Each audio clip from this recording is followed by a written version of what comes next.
நீங்கள் கசப்பான உணவுகளை துவர்ப்பான உணவுகளை தேடி தேடி போங்க. அப்போ உங்களுக்கு வந்து பசியை கட்டுப்படுத்துகிற திறன் ஏற்படும். பசியை கட்டுப்படுத்த முடியாமல் சாப்பிட்டுக்கிட்டே இருப்பாங்க. இதனால் உடல் பருமன் ஏற்படும். கஷ்டப்பட்டு வாயை கட்டி உடல் பருமனை இறக்குவாங்க. ஆனால் எப்போவாவது உடல் அதிகமாக சாப்பிட்டு உடல் எடை ஏறிடும்.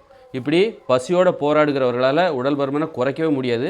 ஆனால் குறைக்காமலும் இருக்க முடியல அப்படின்னு சொல்லிட்டு ரொம்ப தோற்று போவாங்க. அப்போ அவங்களுக்கு இருக்கிற ஒரே தடை இந்த பசியை கட்டுப்படுத்துகிற அந்த திறனை நீங்கள் வளர்த்து கொள்ள வேண்டும். பசிங்கிறது எனக்கு பெரிய விஷயமே கிடையாது. சாப்பிடாமல் இருக்கிறது எனக்கு ஒரு சக்கரை பொங்கல் சாப்பிட்ற மாதிரி நான் சாப்பிடாமல் இருப்பேன் அப்படிங்கிற அந்த உறுதி வந்துட்டாலே உடல் பருமன் வந்து நீங்கள் தப்பிச்சிடலாம்.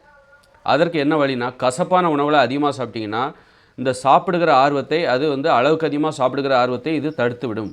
அதே நேரத்தில் நீங்கள் இனிப்பான உணவுகளை, இதெல்லாம் சொகுசான உணவு, சாப்பிடுவதற்கு எளிதாக இருக்கிற உணவுலாம் எது அப்படின்னா இனிப்பான உணவு, காரமான உணவு, உரப்பாக நல்ல ஒரு காரசாரமாக அது மாதிரி இனிப்பு, இதெல்லாம் உங்களுக்கு என்ன பண்ணுன்னா சாப்பிடுங்கிற ஆர்வத்தை அதிகப்படுத்தும். அதனால் இதை மக்கள் அதிகமாக விரும்பி சாப்பிடுவாங்க. அதே நேரத்தில் நீங்கள் கசப்பு, துவர்ப்பு, பாகற்காய், அப்புறம் துவர்ப்பான உணவுகள் இதெல்லாம் மக்கள் தேட மாட்டாங்க. அப்போ அதுலேருந்தே அதை நீங்கள் சாப்பிட்டு விட்டீர்கள். முதல் உணவாக நீங்கள் அதை சாப்பிடுங்க. காலை உணவாக முதல் உணவாக நீங்கள் அதை சாப்பிட்டு விட்டால் சாப்பிட வேண்டும் என்கிற அந்த ஆர்வம் கட்டுப்படும். அளவுக்கு அதிகமாக சாப்பிடுகிற அந்த ஆர்வம் குறையும். அதனால் கசப்பான உணவுகளை உங்கள் டயட்டில் சேருங்க. துவர்ப்பான உணவுகளை உங்கள் டயட்டில் சேருங்க. இதனால் உங்களுக்கு அளவுக்கு அதிகமாக நீங்கள் சாப்பிட்றத நிறுத்திடுவீங்க. அளவுக்கு அதிகமாக சாப்பிட்ற நீங்கள் உங்களுடைய அந்த ஆர்வத்தை கட்டுப்படுத்தணும்னா உங்களுக்கு நான் ஒரு மருந்தை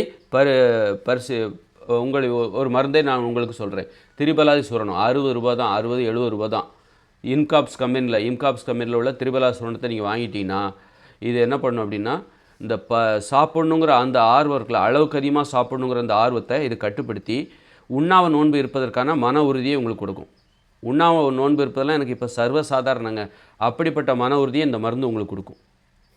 அதனால் இதை காலையில் ஒரு டீஸ்பூன் எடுத்து 2 டம்ளர் வெந்நீரில் போட்டு கொதிக்க வச்சு நீங்கள் இதை வந்து அதை வடிகட்டி குடிச்சிங்கன்னு வச்சுக்க. மிதமான சூட்டில் குடிச்சிங்கன்னா ஒரு 2 டம்ளர் குடிங்க, 1 டம்ளர் குடிச்சிங்கன்னா உங்களுக்கு அதுக்கப்புறம் வந்து அளவுக்கு அதிகமாக சாப்பிடணுங்கிற அந்த ஆர்வம் அடியோடு தகர்த்து எறியப்படும். உண்ணா நோன்பு இருக்க வேண்டும் என்கிற அந்த ஆர்வம் இருக்குல்ல, அதில் நீங்கள் பயணிப்பீர்கள். அதன் பிறகு உங்களுக்கு உடலில் இருக்கிற அத்தனை பிரச்சனைகளும் சரியாயிடும். உடல் பருமன் சரியாயிடும், மலச்சிக்கல் சரியாயிடும், அதுபோல் வந்து அல்சர் சரியாயிடும், வாய்நாற்றம் சரியாகிவிடும், மூட்டு வலி சரியாயிடும். ஏன்னா கனமான ஒரு உடம்பை அந்த மூட்டுகளுக்கு கொடுக்கும்போது தான், உடல் பருமனாக இருக்கும்போது தான் மூட்டு அதை தாங்கிக்க முடியாமல் இந்த மாதிரி மூட்டு வலியெல்லாம் வர்றது காரணம். இடுப்பு வலி, முதுகு வலி, கழுத்து வலி எல்லாம் வரும். உடல் பருமன் மிக முக்கிய காரணமாக இருக்குது. அதனால் உடல் பருமனுக்கு என்ன காரணமாக இருக்குது அப்படின்னா, சாப்பிட வேண்டும் என்கிற அளவுக்கு அதிகமான ஆசை, பசியோடு இருக்கவே முடியாத அளவுக்கு, பட்டினி கிடக்க முடியாத அளவுக்கு, உண்ணா நோன்பு இருக்கவே முடியாத அளவுக்கு ஒரு பலவீனமான உணவு, சாப்பாட்டுக்கு அடிமையாகிறனால தான் நமக்கு பலவித நோய்கள் வருகிறது. மலச்சிக்கல், இது எல்லாமே சாப்பாட்டுக்கு அடிமையானனால தான். இதனால் உண்ணா நோன்பு இருக்கவே முடியல. அப்போ சிலர் இருப்பாங்க, போராடிக்கிட்டு தான் உண்ணா நோன்பு இருப்பாங்க, கஷ்டப்பட்டு தான். ரொம்ப ஈஸியாக உண்ணா நோன்பு இருக்கணும்னா அதற்கு இந்த மருந்து உங்களுக்கு உதவி செய்யும்.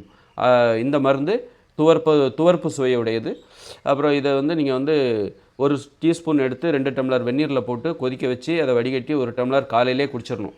இதே ஒரு வேளை குடிக்கலாம், 2 வேளை கூட குடிக்கலாம், ஈவினிங் கூட குடிக்கலாம். இதில் இனிப்பு எதுவும் கலக்காதீங்க.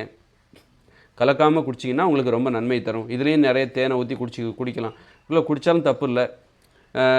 பச்சையாக சாப்பிட்டீங்கன்னா இது வந்து சளி பிடிக்க வாய்ப்பு அதிகமாக இருக்குது. சிலருக்கு இல்லை எனக்கு சளி பிடிக்காது அப்படின்னா நீங்கள் பச்சையாக ஒரு டீஸ்பூனில் தேன் கலந்து கூட சாப்பிட்லாம். இது உங்களுக்கு அசாத்தியமான பசியை கட்டுப்படுத்துகிற திறனை தரும்.